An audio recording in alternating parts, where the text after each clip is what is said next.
பாப்பா, பார்த்தா ஊருக்கு புதுசா இருக்கியே, நீ யாரு? என்னது? ஏமா, உனக்கு எந்த ஊருமா? பாப்பா, உங்க அப்பா அம்மா யாருமா? பாப்பா, உன் பேர் என்னம்மா? நாங்க என்ன ஜப்பான் பாஷா கேக்குறோம், கொஞ்சம் வாய் தான் சொல்ல. யோ, கொஞ்சம் சும்மாரியா, குழந்தைய போய் மிரட்டிக்கிட்டு. பாப்பா, நீ யாருமா? யார் நீ? உனக்கு தமிழ் தெரியுமா? பேசுமா? அம்மா,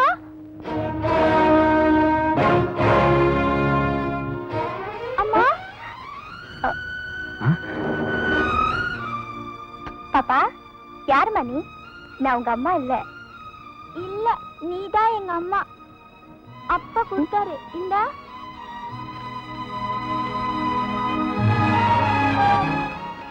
அன்பு மனைவி ஈஸ்வரிக்கு நான் லட்சாதிபதியாக இருந்தபோது உன் நாட்டியத்தில் மயங்கி உன்னை திருமணம் செய்து கொண்டதும், நமக்கு ஒரு குழந்தை பிறந்ததும், நான் வியாபாரத்தில் நஷ்டமடைந்து ஏழையானவுடன் நீ என்னையும் குழந்தையையும் பிரிந்து சென்றதும், அது பிடிக்காத உன் வளர்ப்பு தந்தை நட்டுவனார் இறந்து போனதும் உன்னை பொறுத்தவரையில் மறந்து போன கதையாக இருக்கலாம்.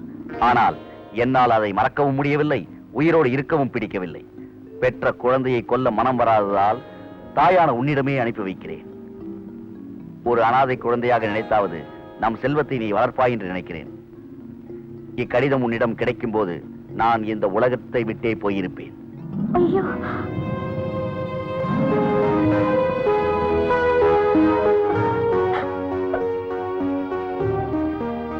ஈஸ்வரி, இந்த லெட்டர்ல எழுதியிருக்குது உண்மையா? இது உன் குழந்தை தானா? இது என்னங்க அர்த்தமில்லாத கேள்வி? புருஷன் துரோகம் பண்ணிட்டு வந்தவ ஆமா அண்ணு போஸ்ட் அடிச்சா ஒட்டுவா? அதான் சாட்சிக்கு வாரிசு நிக்கிற. அப்புறம் என்ன? உள்ளூர் மாடுன்னா பல்ல பிடிச்சு பார்க்க வேண்டியதில்ல. நாடு கடத்தின மாதிரி 4-5 வருஷம் ஊரை சுத்திட்டு வந்த பொண்ணு ஏன் அப்படி இப்படி இருக்கப்படாது? அதுவும் சரிதான். கிணத்து தண்ணி குளத்து தண்ணினா ஆசிங்க கண்ணுக்கு தெரியும். ஆத்து தண்ணியினுடைய லட்சணத்தை அடுத்த ஊருக்காரர்கிட்ட கேட்டால தெரியும். சரி, என்னமா நடந்தது? யார் இந்த குழந்தை? தெரியாதுங்க. அப்படின்னா அந்த குழந்தை உன்னை அம்மானு கூப்பிட காரணம்? ஐயோ, எனக்கு தெரியாதுங்க. எது கேட்டாலும் தெரியாதுன்னா எப்படி? ஊர்ல இருக்க பொம்பளை எல்லாம் விட்டுட்டு இந்த குழந்தை ஒண்ணு மட்டும் அம்மானு கூப்பிட காரணம்? அந்த காரணம் தெரியாம தானே நானே தவிச்சுக்கிட்டு இருக்கேன். நான் நினைக்கிறேன் இந்த குழந்தையோட அம்மா பாக்குறதுக்கு ஈஸ்வரி மாதிரியே இருப்பாங்க போல் இருக்கு. பாவம், குழந்தை அடையாளம் தெரியாம இவள அம்மானு கூப்பிடுது. சரி, அப்படியே வச்சுக்குவோம்.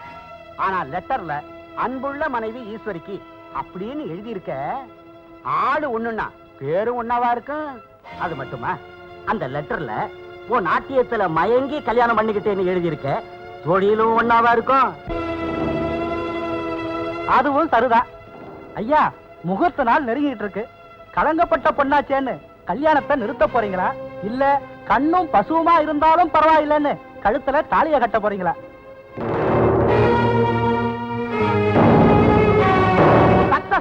அடிச்சது பிரைஸ். தலைவா, நாம நினைச்சபடியே ராஜா ஈஸ்வரி கல்யாணம் நின்னு போச்சு. அப்பா, இப்பதான் எனக்கு நிம்மதியாச்சு.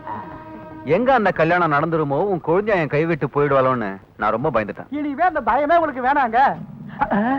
அது வந்துங்க, இந்த காலத்துல 33 கோடி தேவர்களும் சரி, மூவர்களும் சரி, நவ கிரகங்களும் சரி, கெட்டவங்களுக்கு தாங்க துணை போகுது. அதனால இந்த ஆளு கொழுந்தியா உங்களுக்கு தான், அதை யாராலும் மாத்த முடியாது.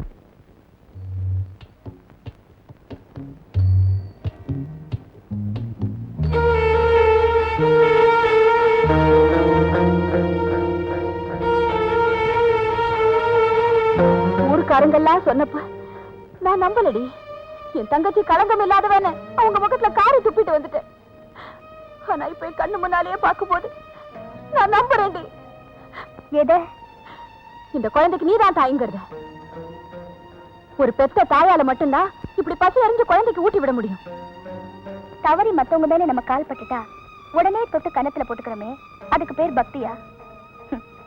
யாராலேயோ ஏவி விடப்பட்ட ஒரு பாவமும் அறியாத இந்த குழந்தைய பட்டினி போடுறது என்னக்கா நியாயம்? நியாயத்தை பத்தி பேச உனக்கு என்னடி அருகதை இருக்கு? ஒருத்தனுக்கு மனைவின்னு சொல்லி முந்தானி விரிச்சிட்டு இன்னொருத்தனை நினைக்க உனக்கு எப்படி மனசு வந்தது? அக்கா, புருஷன் மனைவிங்கிற உறவு முறை இல்லாத மிருகம் கூட குட்டிய உதாசீனப்படுத்துறது இல்லடி. ஆனா நீ பெத்த குழந்தைய ஊரறிய இல்லன்னு மறுத்துட்டியே, நீ உருப்படவியா? அக்கா, பணத்துக்காக நீ இன்னொருத்தனை விரும்பினா அது விபச்சாரம். அழகுக்காக நீ உன் மேல ஆசைப்பட்டிருந்தா அது அசிங்கம். எப்படி பார்த்தாலும் நீ நடத்துக்கிட்ட மூஞ்சில புழுக்கிறத பாவண்டி.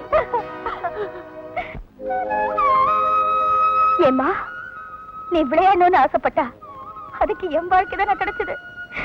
சர்வ சக்தி படைச்ச உன் முன்னால நான் ரொம்ப சாதாரணமானவன். என்ன சாதிக்கிறதுனால நீ சாதிக்க போறது என்னம்மா?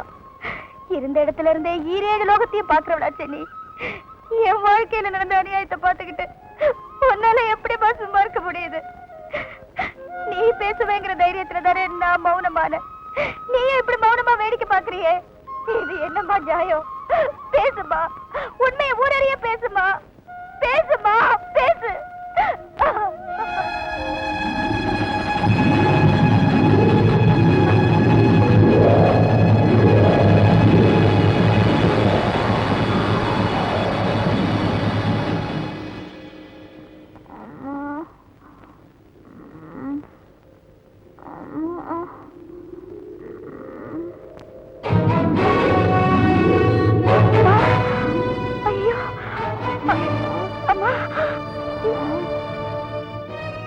அம்மா, கொடுமைக்கு காரணமானவங்களை விட்டுட்டு உன் கோவத்தை ஒரு பாவம் அறியாத குழந்தை மேல காட்டிட்டியே. பச்சை தளிரால அந்த அண்ணனை எப்படிமா தாங்க முடியும்? என்னம்மா விஷயம்? குழந்தைக்கு அம்மா கண்டிருக்குமா? குழந்தைக்கு தாயானவ தலைமொழிகிட்டு ஈர துணியோட கோயில்ல அங்க பிரதர்ஷனம் பண்ணிட்டு சன்னிதானத்துல கொடுக்கிற வேப்பலையும் தீர்த்தத்தையும் கொண்டு போய் குழந்தைக்கு கொடுத்தா எல்லாம் சரியா போயிடுமா. கவலைப்படாத, முதல்ல அதை செய்யுமா. போ. செம்பருத்தி பூ போலே செவ்வாடை புனிஞ்சவளே, அம்புவியும் மற்றுமுள்ள அண்டங்களை படைச்சவளே, மன்பதை காத்திருக்கும் மருவத்தூர் மாரியம்மா, உன் புகழை பாடுகிறேன் உதவி செய்ய வாரும் அம்மா.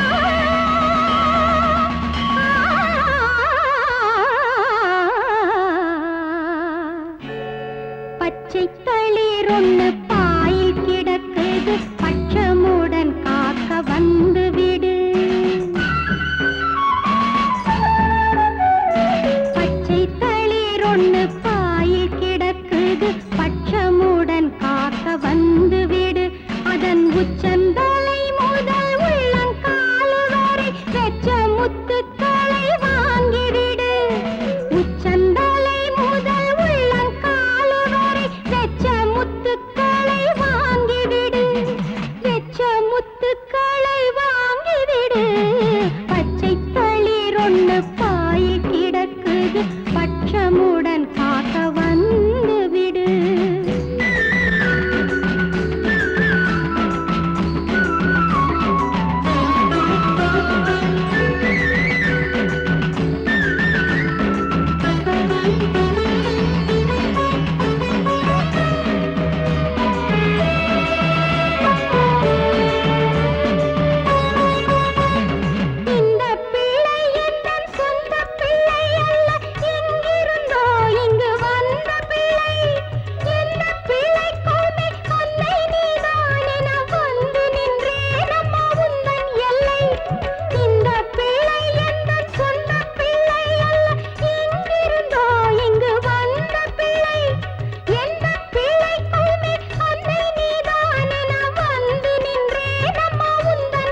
என் குழந்தை பொழைச்சுக்கிட்டா, என் குழந்தை பொழைச்சுக்கிட்டா. தாயே பராசக்தி, என் வேண்டுதலை ஏத்துக்கிட்டு என் குழந்தையை காப்பாத்திட்டு. உன் கருணே கருணம்மா.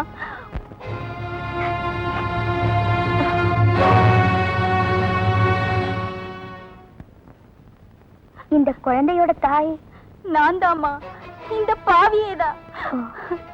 பெத்தவன் நீ இருக்கும்போது என்ன பெத்தவன் இந்த குழந்தை சொல்ல காரணம் இருக்குமா? புருஷனால கைவிடப்பட்டு ஆதரவு இல்லாம பெத்த குழந்தையோட பரிதவிச்சுக்கிட்டு இருந்த என்ன தேடி ஒரு நாள் வேலப்பங்கிறவர் வந்து